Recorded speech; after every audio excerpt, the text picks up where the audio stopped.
So I've been running with the Garmin Vivoactive 3 smartwatch, and I've compared its performance with GPS versus GPS plus GLONASS. And today I'm going to talk about how it affects Strava and how that compares when you put on smart recording versus data recording every second. The results are pretty interesting if you're into that kind of thing.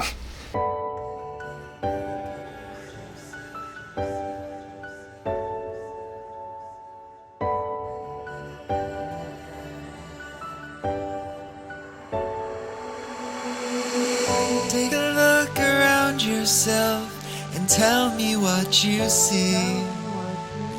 It's too late to take it back now, you're in too deep.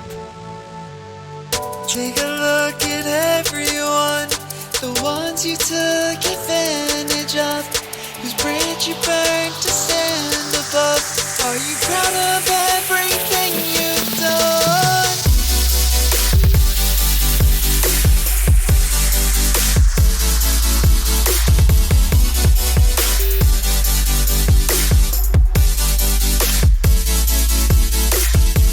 Today I ran home. I did my normal run commute, which takes me along the Riverwalk and then along the lakefront path in Chicago along Lake Michigan. Now the Riverwalk is, if you're not familiar with it, it's the spaces like kind of below level, but at the river level, that separates kind of the Chicago Loop area from River North. And that area is particularly difficult because there's really steep high embankments, and you're in between, on top of that, you're in between a canyon of skyscrapers. So relatively difficult GPS conditions. So far, some of the results, these are all anecdotal results. I haven't run these runs repeatedly enough to say that any of them are statistically significant, but these are the anecdotal results that I have, and it's going to be enough information for me to make some decisions. It turned out that the GPS tracing was much smoother than the GPS plus GLONASS, which was a little bit surprising. I wasn't expecting GLONASS to have a huge effect, but I did expect it to have more of an effect than it did. But on the particular day that I did the GPS plus GLONASS test, I had taken a little bit of a different route than I had taken on the GPS only run. And it wasn't significantly different, except for I had a really sharp turn in there one day on the GPS plus GLONASS test. And that led me to thinking, how frequently is this watch getting data or location data from the satellites? And so that got me to digging into the Garmin app itself and the Garmin watch. And in the app you can change how frequently the watch or the app records location data. There's two options: smart recording and 1 hertz, 1 data point per second. And I turned that on today, and let me show you the tracings. It turned out to be exceptionally smooth, which is what I anticipated.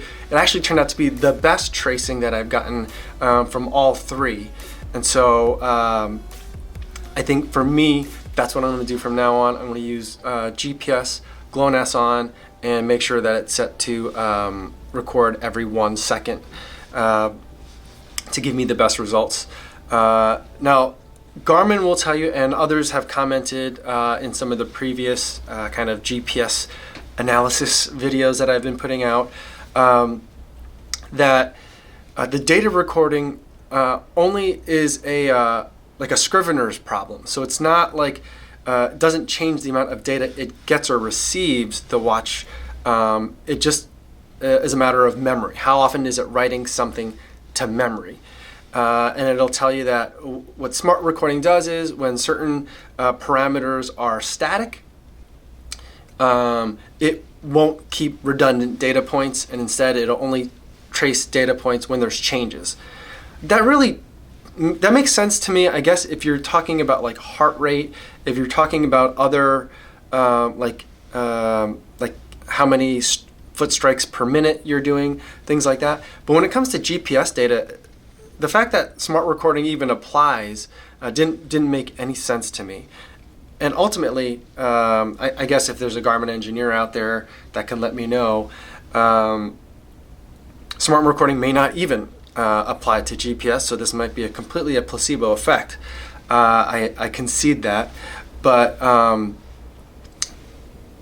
if smart recording does apply to GPS positional data, then smart recording should always be the exact same as recording one data point per second, because I'm constantly moving. So unless I'm not moving, in which case I would pause the watch. But as long as I'm constantly moving, it should be constantly collecting data. But yet, the smart recording tracings all look very different than the 1 per second tracings that I got today. And so that leads me to believe that there's something else going on.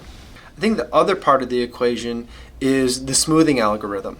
And so I noticed this, or I started thinking about this a couple of days ago, maybe 2 or 3 run commutes ago, when I had to run directly to daycare to pick up the girls.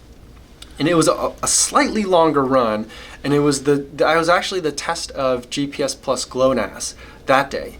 And on that day, I kind of took a very zigzaggy pattern to get down to the river. Sorry, baby's crying.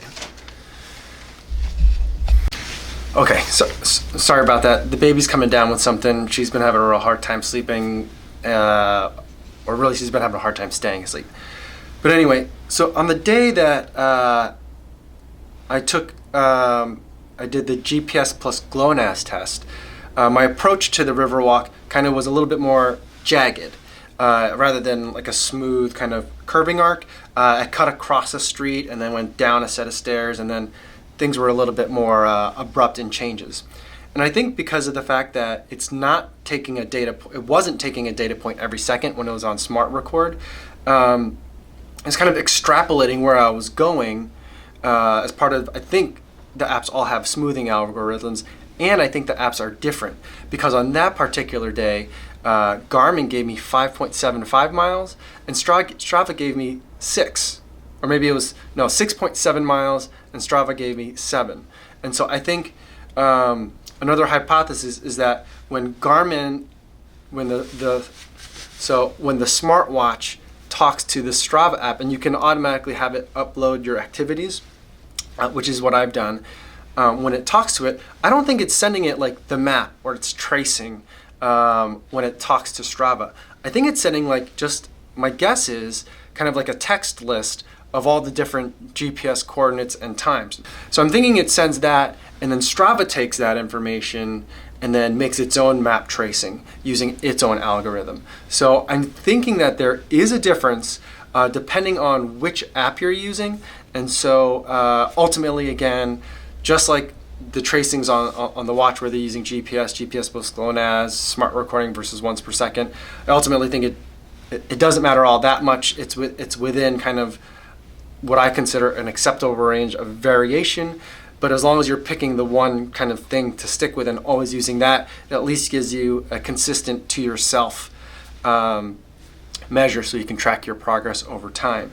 But I think that there are slight differences in the way that the different algorithms kind of deal with anomalous data points. So like if one GPS point is on one side of a street and the next GPS point, for whatever reason, because you're next to a tall building, is giving you a data point, say like across the street, and then the next one is back, what does the app that you're using do with that information?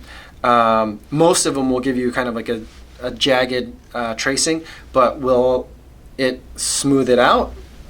Or will it think, oh, he must have gone across? And I don't think these apps take into account where the streets are.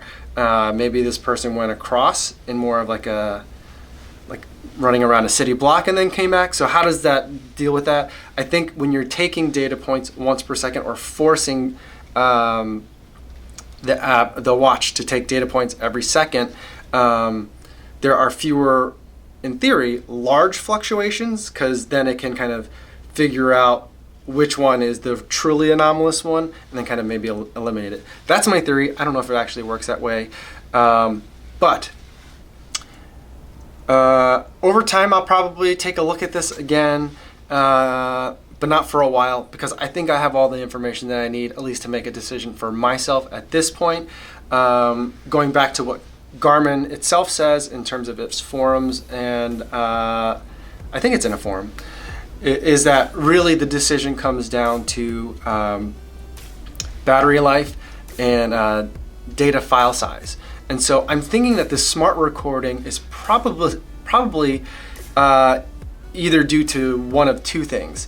Either it's intended for people that are, like, say, triathlon or Ironman training, or people that are ultra training that are going to be out and requiring GPS activity for 4, 5, 6 hours, which could really put a drain on battery life.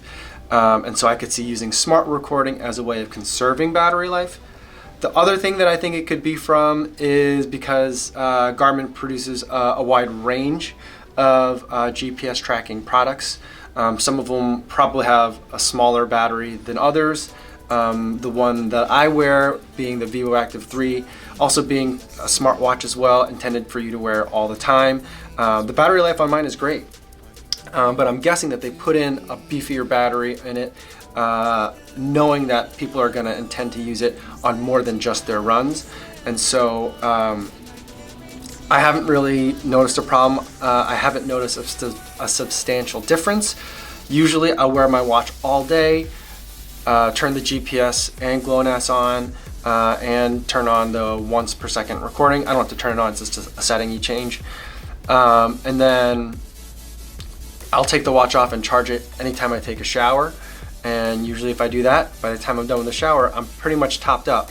So it hasn't been an issue, although it's winter time now, so none of my runs are going to be much longer than, say, 10 miles. They're usually going to be in kind of like the 10K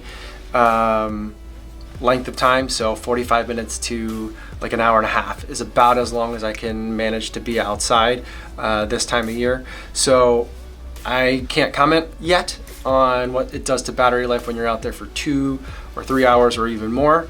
But for now, those are the settings that I'm going to go with.